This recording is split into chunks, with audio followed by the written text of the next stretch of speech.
Voyage vers l'extrême. On dirait que tout le mur là-bas est consumé par des flammes bleues. On se croirait en enfer. Dans leur travail épuisant, les mineurs affrontent un environnement toxique. Ça fait environ 60 kilos. Ensuite, direction l'île de Feu. Elle abrite l'un des volcans les plus actifs de la planète.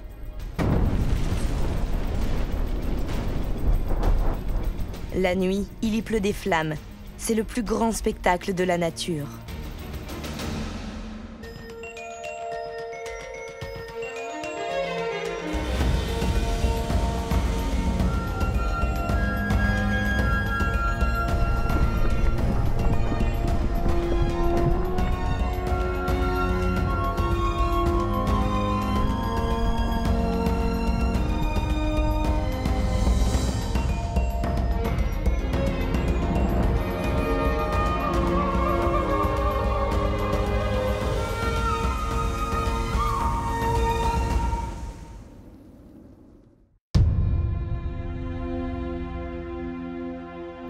L'Indonésie est l'un des pays volcaniques les plus actifs du monde. C'est plus de 17 000 îles, principalement formées par des volcans.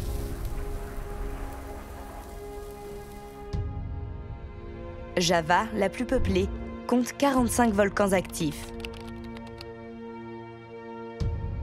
À l'extrémité de l'île se trouve Ijen Caldera, un ancien volcan entré violemment en éruption il y a 50 000 ans, créant un énorme cratère de la taille de New York. Depuis, de nouveaux volcans se sont formés autour de ce cratère. Ijen est un lieu de contraste. La terre volcanique fertile en fait l'une des meilleures terres cultivables d'Indonésie. Les plantations de riz et de café ont rendu cette région riche à l'échelle nationale. Le contraste avec les paysages volcaniques au-dessus de la ville est saisissant. Le volcanologue et photographe Tom Pfeiffer est allé plusieurs fois à Ijen. Mais il est de retour avec son guide Andy Rosanto à cause d'une découverte récente qui passionne le monde de la volcanologie. Ijen produit un phénomène extrêmement rare, appelé flamme bleue. On vient seulement de le découvrir. Parce que cela se produit au fond du cratère, l'un des endroits les plus toxiques et inhospitaliers de la Terre. Les visites du site ne sont autorisées que le jour, et les flammes bleues ne sont visibles que la nuit. Tom est revenu les prendre en photo pour les inclure dans son livre sur les volcans actifs. C'est une attraction touristique majeure, grâce aux paysages magnifiques, mais surtout grâce à ces grands dépôts de soufre et à l'activité humaine dans la mine. Tout ça ferait oublier que c'est un volcan très dangereux. L'Ijen entre en éruption tous les 10 à 20 ans. Éruption qui peut être aussi phréatique quand l'eau entre en contact avec le magma et se transforme en vapeur, provoquant une explosion. Ces éruptions surviennent sans prévenir. Pour un volcanologue, le danger fait partie du métier. Le cratère est à 30 minutes de route de la ville. À peine 1h30 du bord du cratère. La randonnée commence assez facilement. Mais en montant, le paysage et l'odeur nauséabonde rappellent très vite qu'il s'agit d'un volcan actif.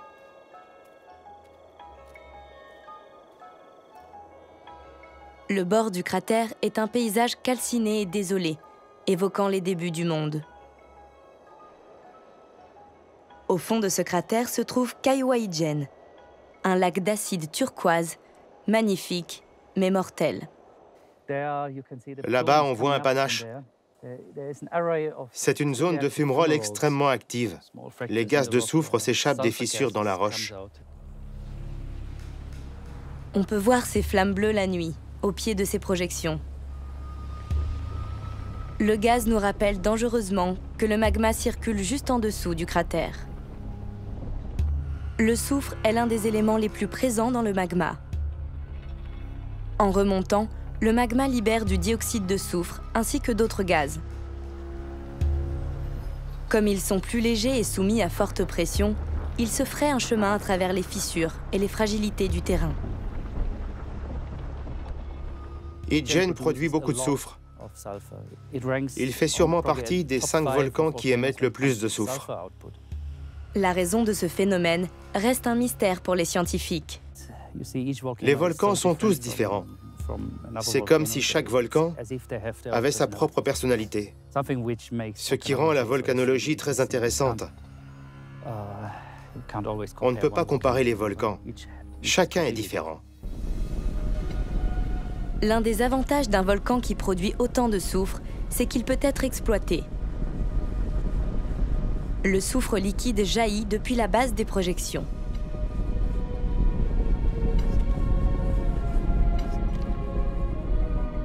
L'exploitation du soufre est une vieille tradition ici. Et pour ces mineurs, peu de choses ont changé.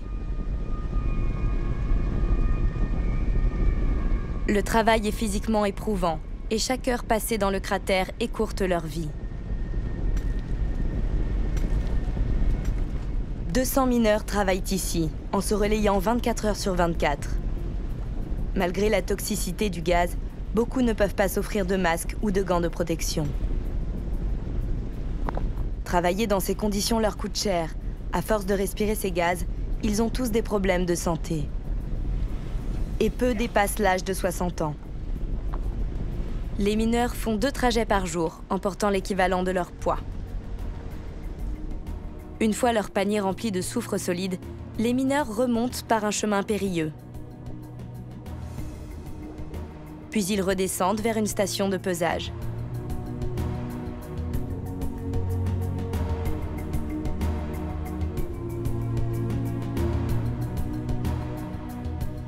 Beaucoup de mineurs développent des problèmes vertébraux et des pôles luxés qui mettent fin à leur carrière.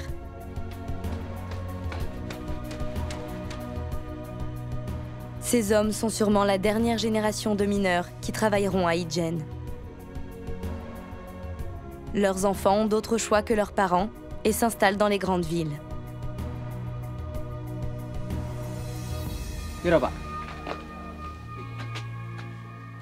Ça pèse environ 60 kilos. Ils peuvent porter entre 60 et 75 kilos. Et c'est la première fois qu'ils le déposent à la station de pesage contre un coupon. Ils prennent le coupon et l'échangent contre de l'argent à l'usine. Il y en a pour environ 9 $. Le soufre va ensuite être raffiné.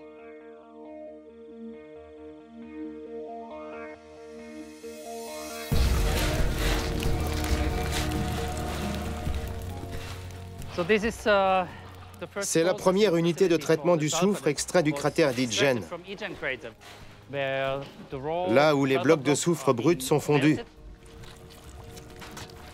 Quand ça bout, il reste beaucoup de sable et d'autres particules inutiles. On le verse dans un tamis grossier. Le liquide s'écoule et une deuxième personne utilise des filtres à papier pour filtrer le sable plus gros. Ce soufre a de nombreuses utilisations. En médecine pour les personnes atteintes du sida ou comme complément alimentaire pour les végétariens. Le soufre est le 3e minéral le plus abondant en poids dans notre corps et le 6e macrominéral dans le lait maternel. Il est largement utilisé dans la fabrication des plastiques. C'est aussi un composant clé dans la vulcanisation du caoutchouc, un procédé développé par Charles Goodyear qui utilise le soufre pour rendre les pneus plus durables. La demande en soufre minier diminue. Ce composant est un dérivé du processus de raffinement du pétrole et du gaz, qui est moins coûteux. Mais la fin de l'industrie minière ici, à Idjen, ouvre un nouveau chapitre, dicté par la flamme bleue. Beaucoup d'anciens mineurs sont devenus des guides touristiques, car il faut un guide local pour être autorisé à descendre la nuit.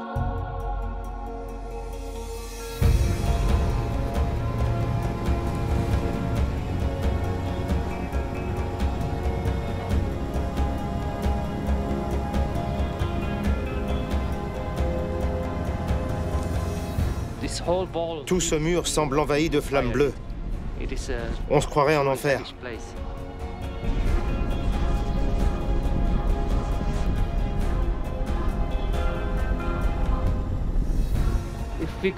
Si on veut prendre des photos de près, il faut porter un masque. Impossible de respirer ça sans masque. Et il faut être prudent. Si le vent tourne, il faudra les mettre. Heureusement, il a l'air stable cette nuit et souffle vers là-bas. Donc, on est bon. C'est absolument magnifique. Je n'ai jamais rien vu de pareil. Chaleur extrême. Le soufre pur brûle dès qu'il entre en contact de l'air.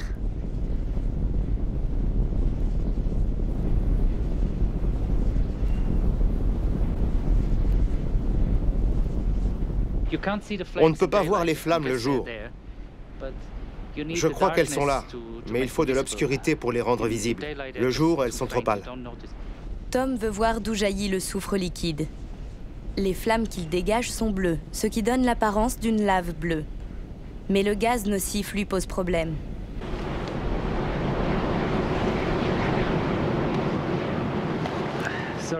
Désolé, c'est très dur d'être ici sans masque. Excusez-moi si je dois le mettre de temps en temps.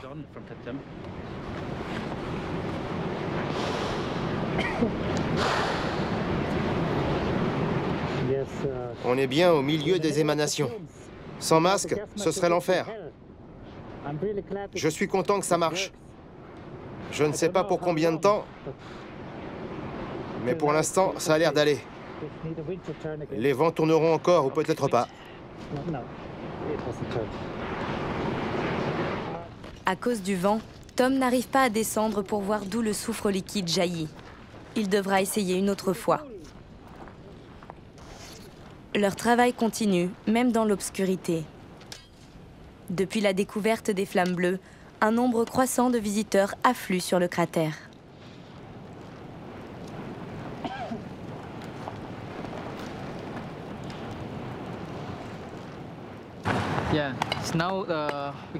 On peut voir les mineurs travailler, extraire du soufre dans des conditions extrêmes. Au moins, ils ont des masques à gaz aujourd'hui. Les conditions sont meilleures, mais ça reste un travail difficile.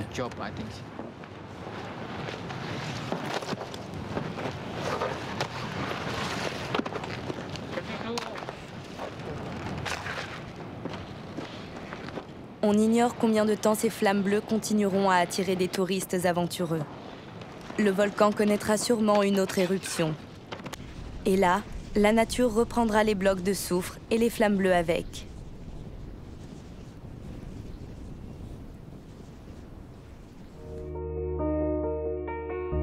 Mais pour l'instant, Tom a pu photographier ce phénomène particulier et des gens bravent ces conditions dangereuses pour gagner de quoi nourrir leur famille. Chaque volcan est unique à photographier.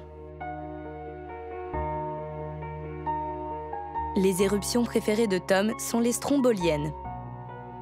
Elles se produisent à petite échelle et à intervalles réguliers. Les rochers lumineux qu'elles projettent permettent de faire des photos spectaculaires.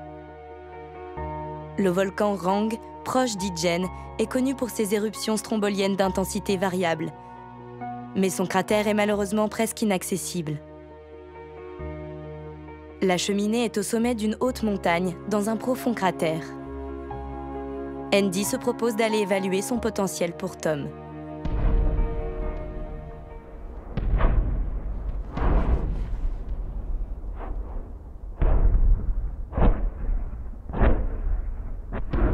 Les petites éruptions stromboliennes se font par plusieurs cheminées.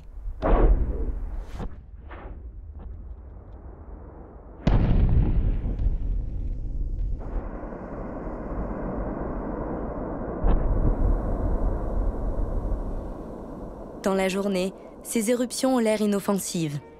Mais quand le soleil se couche, elles s'animent.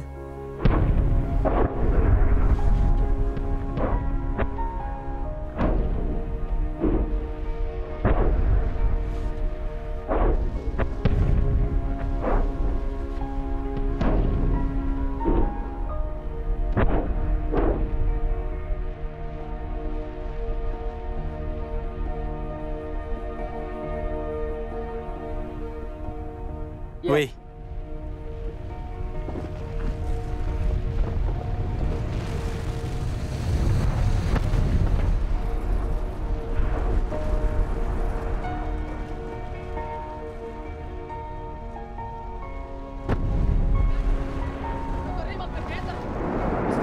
En bas, il y a une explosion. Et je suis sur le bord du cratère. Il y a une remontée de la lave du dôme, accompagnée de constantes éruptions stromboliennes. On ira voir ça. C'est difficile d'être ici, mais ça vaut le coup. Il y a des éruptions spectaculaires tout le temps. Ça commence par gronder, puis le bruit s'amplifie, vous voyez?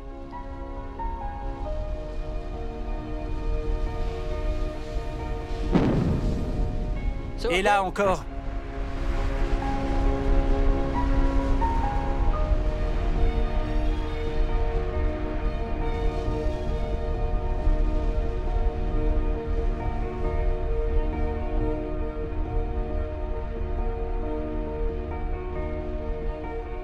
Sur un volcan comme celui-ci, on peut rapidement remarquer des signes qui permettent d'anticiper la prochaine éruption. Je crois que ça va remonter. Oui.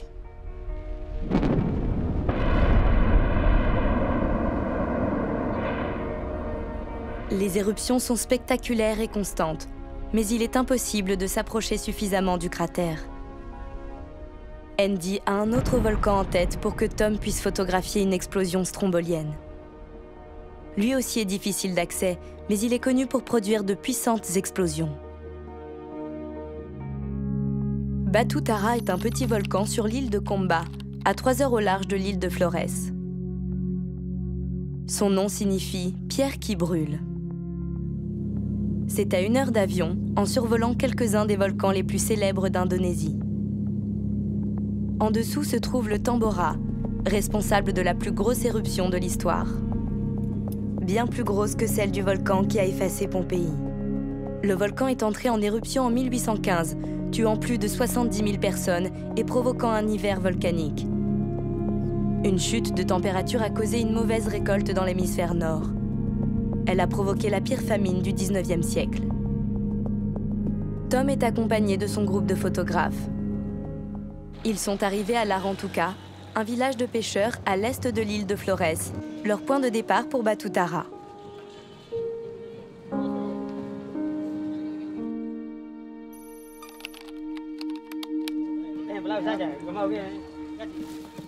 Ni avion ni bateau ne desservent cette île inhabitée.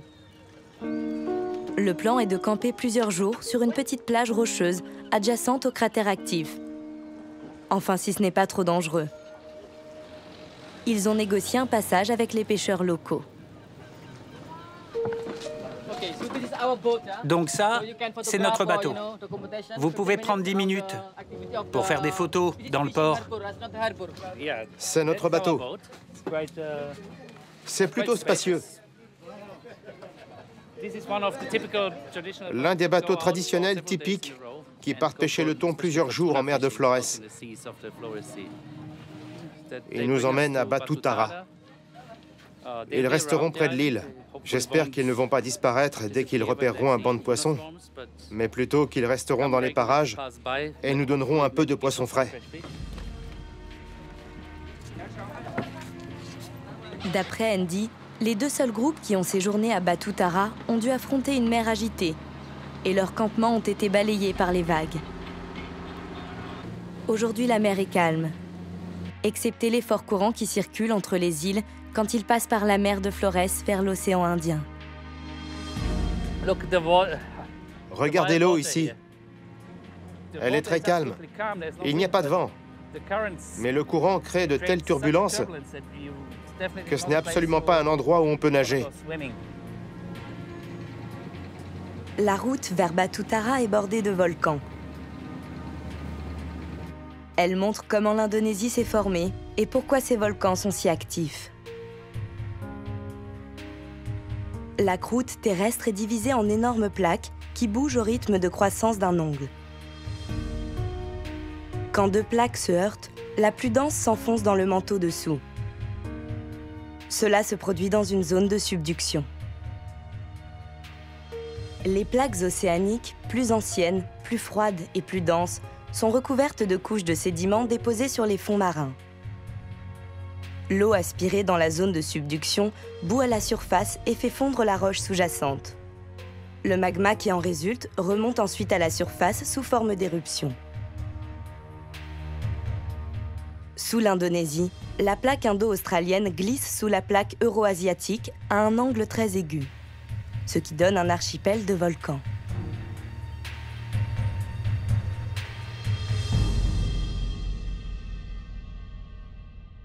Le processus prend des millions d'années et le grand nombre de volcans en Indonésie prouve qu'il est toujours en cours. Sur le bateau, Tom, Andy et leur groupe ont eu une mer calme et un voyage agréable. Les 5 photographes ont déjà accompagné Tom dans plusieurs expéditions. Le reste des passagers sont les membres de l'équipage et 3 aides pour monter le campement. Ils prévoient d'installer un camp sur l'île et de passer 4 ou 5 jours à observer le volcan. Tom espère pouvoir prendre une bonne photo pour son livre. Mais rien n'est certain.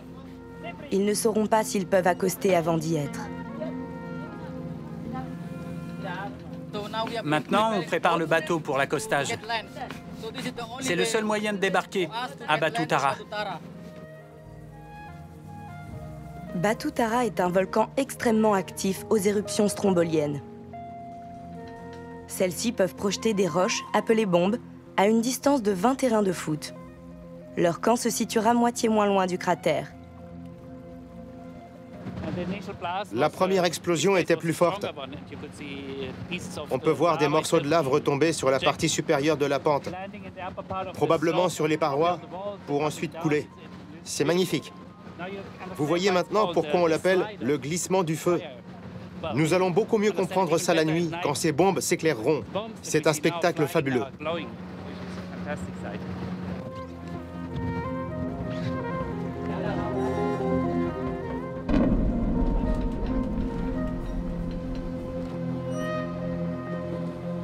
Aujourd'hui, les éruptions ne projettent pas de bombes vers le campement.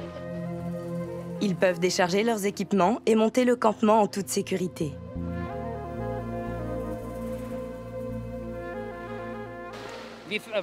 Nous sommes arrivés à notre plage. On va monter un camp ici.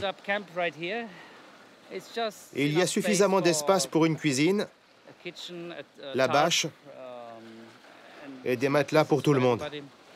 Le grand avantage est bien sûr la vue qu'on a sur le cratère en éruption. Et on peut constater qu'il est très actif. Depuis qu'on est arrivé, il y a une demi-heure, il y a au moins 5 ou 6 explosions. J'ai hâte de voir ça de nuit.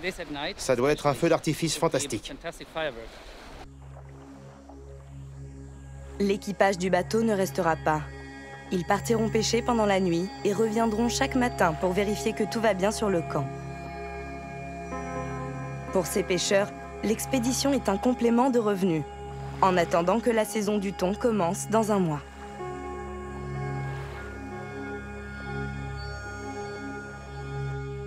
L'ordre du jour est d'installer le camp, préparer le repas et régler les appareils photo.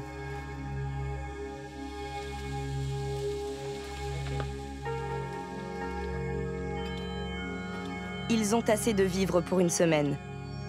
Il fait chaud à cette période de l'année, alors ils utilisent un moyen traditionnel pour garder la nourriture au frais. Les poules, elles, ne semblent pas être dérangées par les explosions.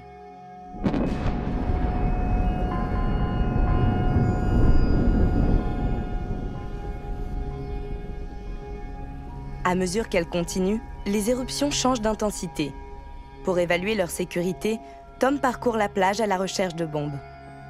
Ce sont des pierres propulsées lors d'une éruption volcanique, leur taille variant d'un galet à des roches grandes comme un minibus. Regardez où on est. Sur la plage, à 50 mètres derrière notre campement. Mais regardez ce qu'on trouve ici.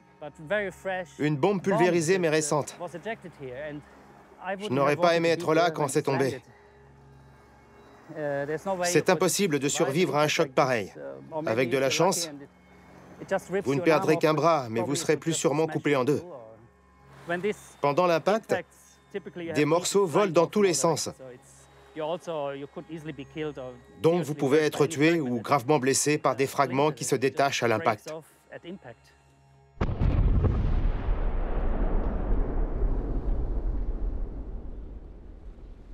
Une éruption plus puissante envoie des bombes très haut dans le ciel. Elles sont assez hautes pour éclairer le bord du cratère, puis atterrir à mi-distance entre le groupe et le cratère, une distance raisonnable.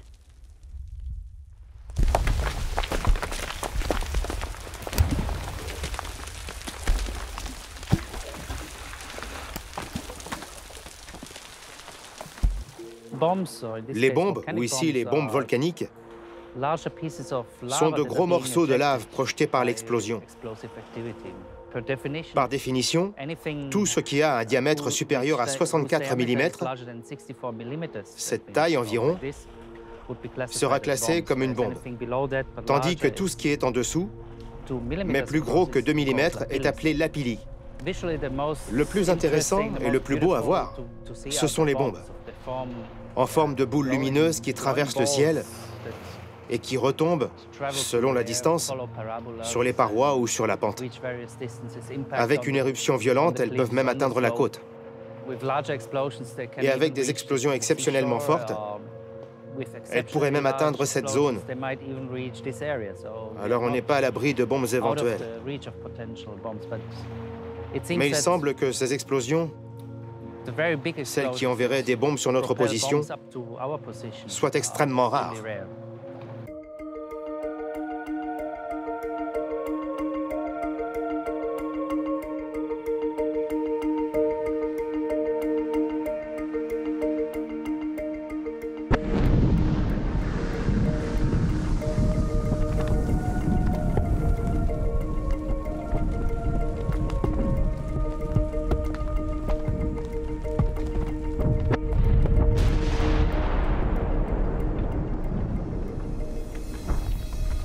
Même avant le coucher du soleil, on voit l'incandescence de la pierre fondue.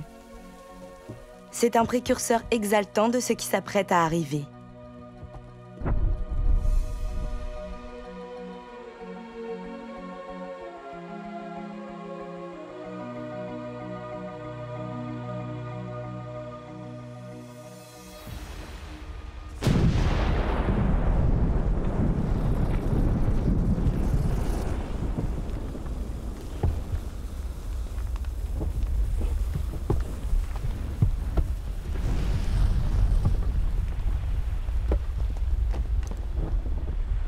La première éruption est puissante. Elle arrose de matériaux luminescents toute la partie supérieure du volcan.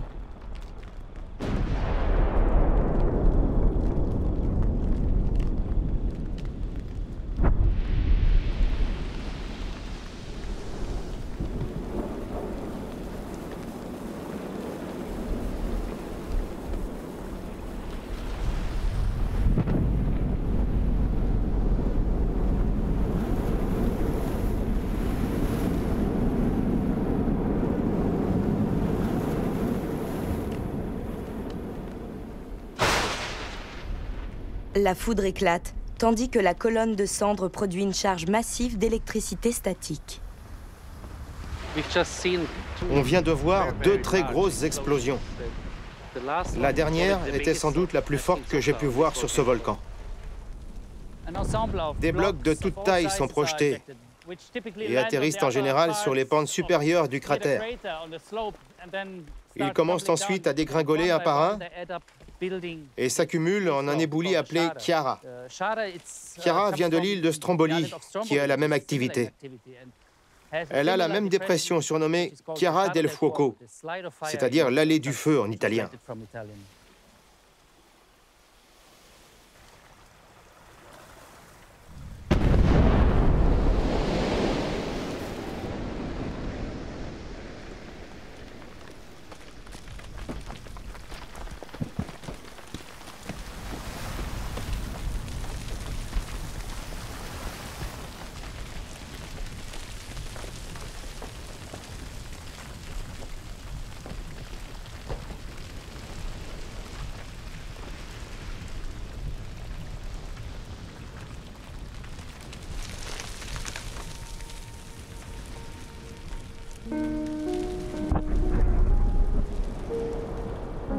Après plusieurs fortes éruptions, les choses se calment un peu pour la nuit.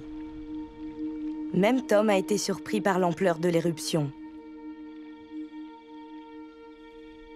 On dirait que les bombes sont projetées à la hauteur de l'Empire State Building.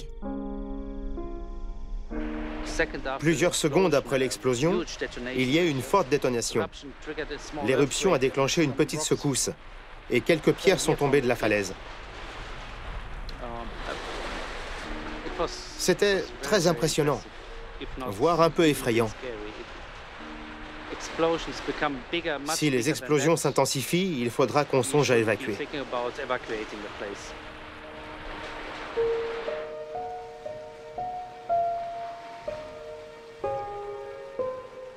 Heureusement, le volcan reste silencieux pour le reste de la nuit.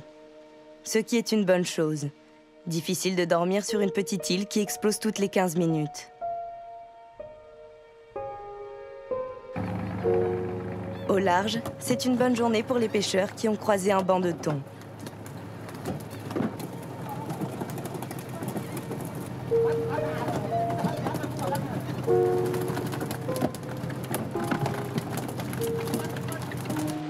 Le bateau revient, ignorant tout de l'agitation nocturne.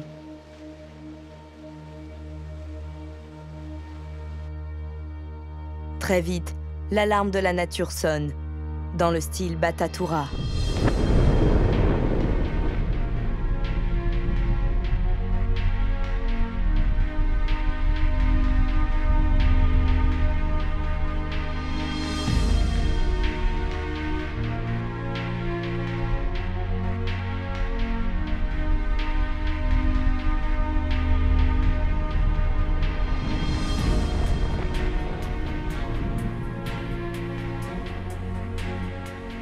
Ce sera une journée chaude, alors le groupe installe des parasols.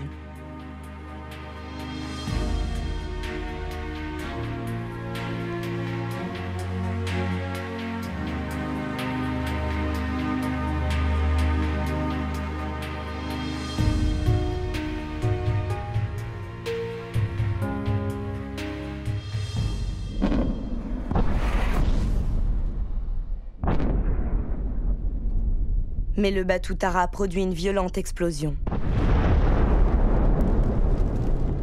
Quand les pierres commencent à tomber sur le versant et à s'écraser dans l'eau, le capitaine décide qu'il est temps de lever l'ancre et de partir.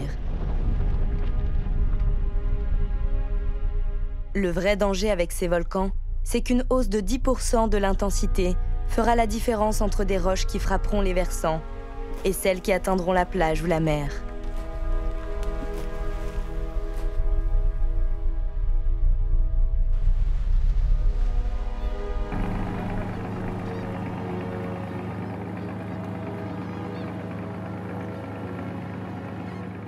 Le bateau va s'ancrer plus loin pour attraper les poissons du repas.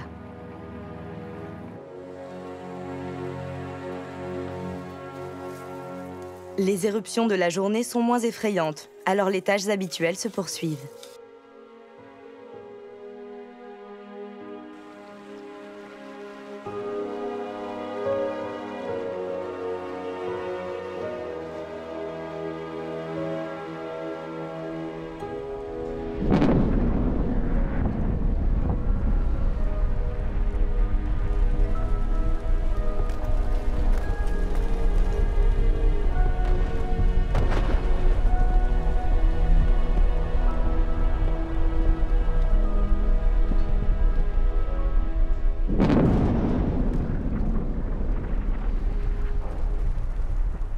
La fréquence des éruptions permet de voir en détail ce qui se passe lors des éruptions stromboliennes. À l'intérieur du volcan, le magma remonte lentement le long d'un conduit. Les gaz dissous dans le magma commencent à s'échapper et forment des bulles en s'approchant de la surface. Contrairement à Hygen, où ils se libèrent et relâchent de la pression, ici les gaz sont pris au piège. Le cône est couronné d'une fine croûte qui fait couvercle. Dessous, des bulles de gaz continuent à se former et à se dilater jusqu'à ce que la pression du gaz dans la partie supérieure du conduit soit assez forte pour faire sauter le bouchon. Une fraction de seconde plus tard, Le bouchon de lave cède. Un petit jet de cendre est suivi d'un relâchement soudain de la pression.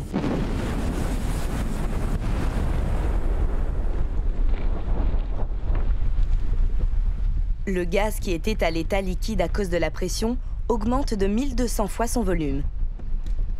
C'est comme le bouchon d'une bouteille de champagne secouée. Cela pulvérise instantanément ce qu'il reste du couvercle. La roche est projetée en éjectats, qui sont de petits morceaux de roche mêlés à une fine cendre.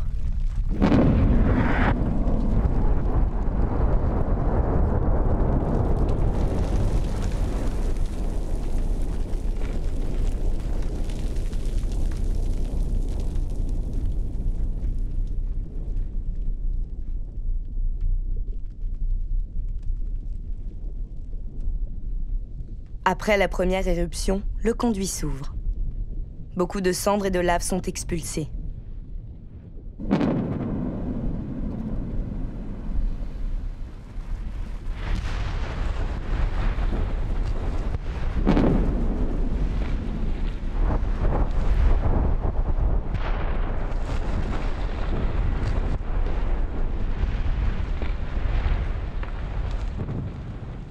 Contrairement à ce que l'on croit, les volcans n'émettent pas de colonnes de fumée.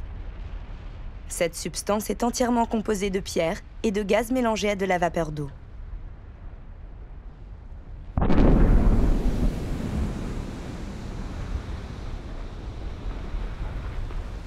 En retombant dans le cratère, elle le rebouche et le processus recommence.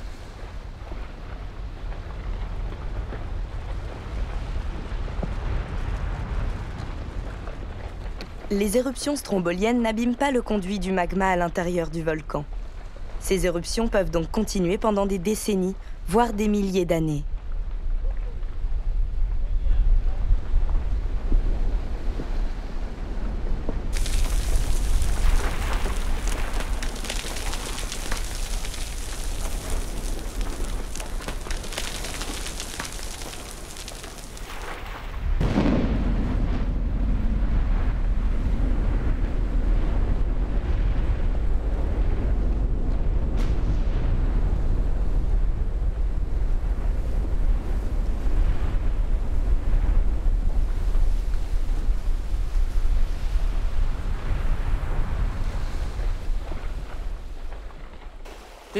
Le bouchon n'est pas très solide, donc les bulles de gaz se forment vite et accumulent une puissance capable de pulvériser le bouchon. Après 24 heures d'éruption quasi constante, le groupe ne sait pas à quoi s'attendre pour la nuit. Familier des éruptions stromboliennes, Tom sait que tout est possible. Les volcans entrent souvent dans des périodes calmes après une phase intensive pour s'alimenter en magma. Mais Tom ne sait pas combien de temps ce cycle volcanique durera. De quoi passer une nuit intéressante.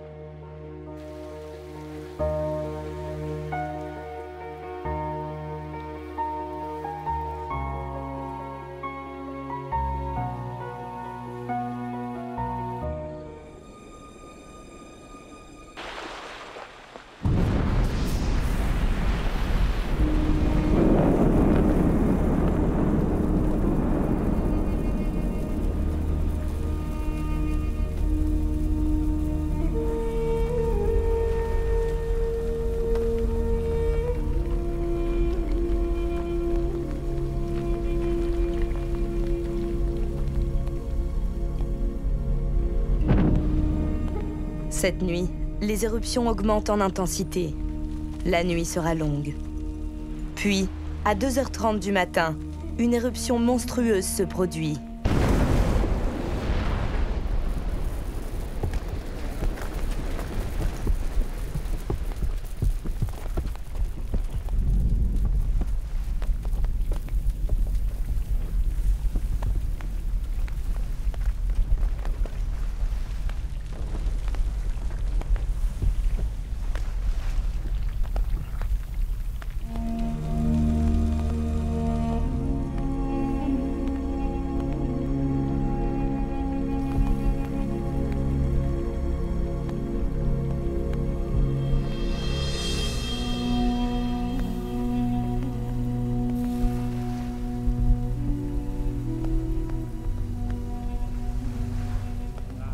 Le cône entier reçoit une pluie de bombes lumineuses.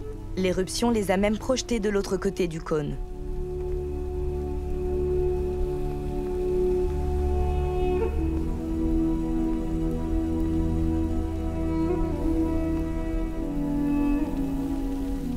L'intensité de l'éruption est inquiétante. Il n'y a aucun moyen de quitter l'île avant le retour du bateau, au matin.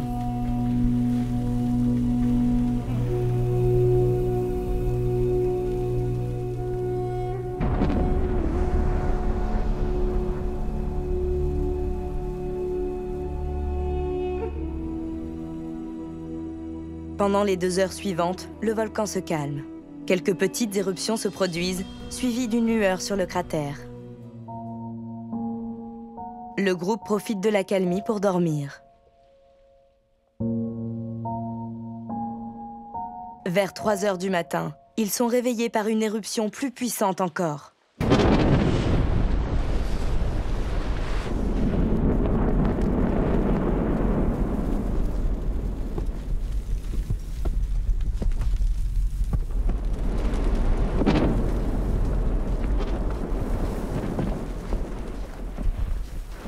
Des bombes sont projetées jusque dans la mer.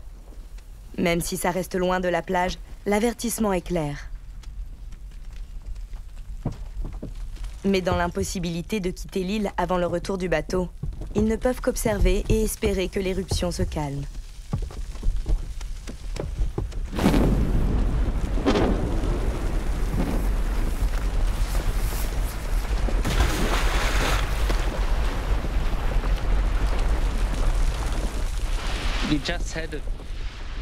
Il vient juste d'y avoir une forte explosion qui a projeté beaucoup de matière, dont une partie du cratère qui apparemment s'est détachée, comme là maintenant, et qui a commencé à glisser en formant une avalanche lumineuse. Une coulée pyroclastique peut-être, qui pourrait pénétrer dans la mer sur des dizaines de mètres. Elle a produit un grand panache de cendres et de vapeur, parti dans le sens du vent. Et maintenant, la forme du cratère a changé. Vous voyez, les bords se sont en partie effondrés et à l'intérieur, on distingue la lueur brillante de la lave solide. Là, on voit des chutes de pierre causées par la permutation. On assiste peut-être à un changement de type d'éruption. Peut-être qu'avec moins de magma qui s'accumule et qui remonte, le dôme de lave s'agrandit et se brise et déclenche ces avalanches.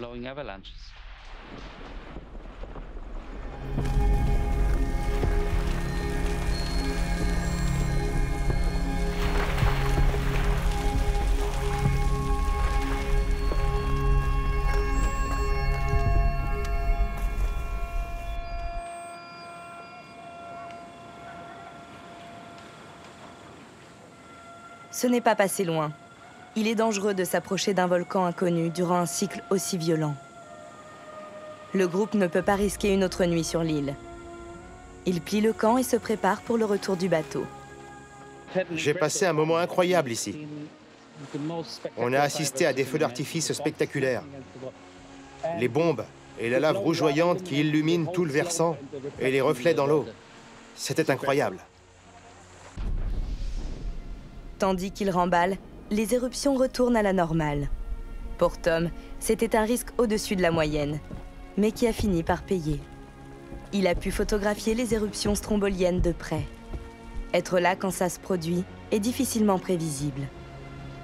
Les explosions de Batu Tara cette nuit étaient tellement fortes qu'elles ont arraché une partie du cône, modifiant la structure actuelle du volcan.